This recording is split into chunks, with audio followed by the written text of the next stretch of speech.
Hey everyone, welcome into DomTime. Thanks for joining us tonight. You know, we've been watching, and on my radio show, we've been talking about and chronicling, and finally tonight, we have two great guests to talk about the building collapse.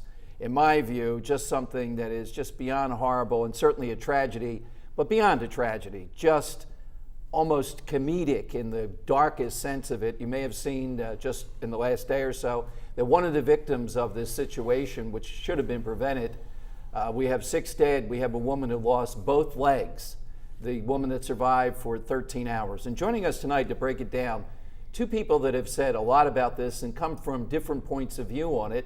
John Featherman has been a frequent guest here on DomTime and on my radio show, and he's headed to a Stones concert tonight that we may talk about. He's a columnist at Philly.com, very provocative. And Pat Gillespie, who is the president of the Philadelphia Building, Construction, and Trades Council, is with us.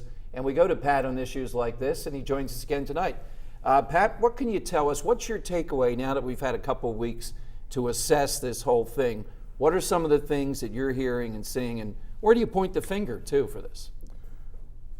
Well, I don't know where to point the finger other than the 22nd and Market Street. It's a tragic, terrible accident that, in hindsight, should have been avoided. If we had the proper protocols in place on that site, if the protection of the building not to be demolished were in place, if there are a whole lot of ifs, but the fact remains we have 6 people dead, we have a woman who lost her legs, and many other people injured. And as I said before, the only remedies that I can see, I mean, we've offered the city to come forth with the people who know how to do this stuff and scribe something down and just make it an ordinance and say, this is how you have to do this, and then live up to those rules and regulations. But there's been a failure across the board here that is, it's Do you just, point to the mayor since he's the ultimate architect? Yeah, you could listen and point, and then everybody runs for cover. I was interested to see that people were having press conferences in front of the building as it was still as the smoke was still flying around, and they were congratulating each other, and no, this did not. But let's settle on that for a minute. You made a point that really bothers me. The firefighters and others who did the grunt work, we do salute them. They saved this one, but you're right.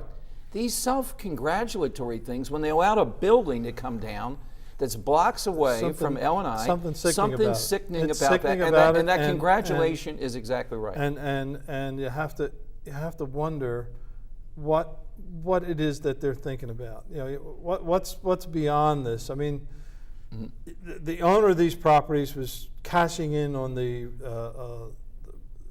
Murano across the street and the rents that they're getting and the condominium prices that they're getting. So they're going to build the building, and I guess he tried to acquire a bigger footprint. He couldn't get that. The Salvation Army wanted to stay on 22nd Street, and I hope they rebuild there, and I hope they are well compensated by whomever is responsible. My concern is that I hope people had the proper kinds of insurances. They certainly didn't have the proper kinds of permits. Let me bring John Featherman in. John, for viewers who haven't seen you before or heard you on the radio with me, you're our ultimate go-to guy, free market guy, et cetera, libertarian, proudly, Republican Party here, but you're beyond them in that. What's your big takeaway from this whole thing?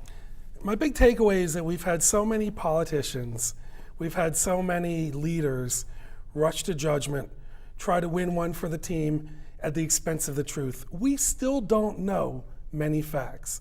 We still don't know if people who were involved were high at the time. We do know that from the police report. We do know from toxicology that the people guy, had the crane marijuana. operator, was high. We knew that they had marijuana in their system. We don't know if they were high at the time. It's very possible that you can have marijuana in your system for up to 6 months and not be high. And in fact, it's often the unions that are the champions of making sure that employees who are falsely accused of being high at work have their rights. So we need to do more work. We also have drug testing policies also. Well, I don't want a guy, John, this gets into a big deal here, I think, with you, and I differ with you on this part. It's fine. That there might be somebody that's high on marijuana. And I'm very troubled by this public winking an eye with marijuana, because I think we have to be very careful. You're saying, well, how would I know? The police report said high levels, I mean, Right. what would you propose then as far as the ability to be high or have marijuana in your system? You shouldn't. Where's the cutoff When point? you come to work, you shouldn't be high. Definition you shouldn't of be that, though. tired. And you should be Well, fit for there work. are- You shouldn't, Right. you shouldn't be allowed to operate a piece of equipment with a broken arm. Or he had a Agreed. cast on his Agreed. arm. Okay, so Okay. so there are many, and you can Agreed. point that. Right. Listen, the whole thing was wrong. The whole operation was wrong. How they got a permit to do this was wrong with a surrogate. An architect runs in, or apparently That's the biggest problem yeah. that I see. How does the third party How come do you in get and do permission that? to do this? We're going to tear down this building. Right. Okay, fine. And how much is it going to cost? It's going to cost $10,000. That's what they put on the permit. And then they run out and they start banging this thing down without any kind of Exactly. consideration for Okay. the private property right next door. all Now right. you're a libertarian. The Salvation Army folks had a right. The people who were shopping in there had rights. Okay. Okay. All right, and guys. they were infringed upon. All right, I more to agree. come with Gillespie and Featherman in here and Dom Giordano. And coming up, would this have happened if this had been a union job? I would say high probability it would not. Yes, it's Dom Giordano saying that. We'll talk with John He's Featherman. converted. With John Featherman and Pat Gillespie. No, don't believe that at all. He's had an Exactly. epiphany. Stagehands, you're not unionized yet. That's straight ahead on DomTime.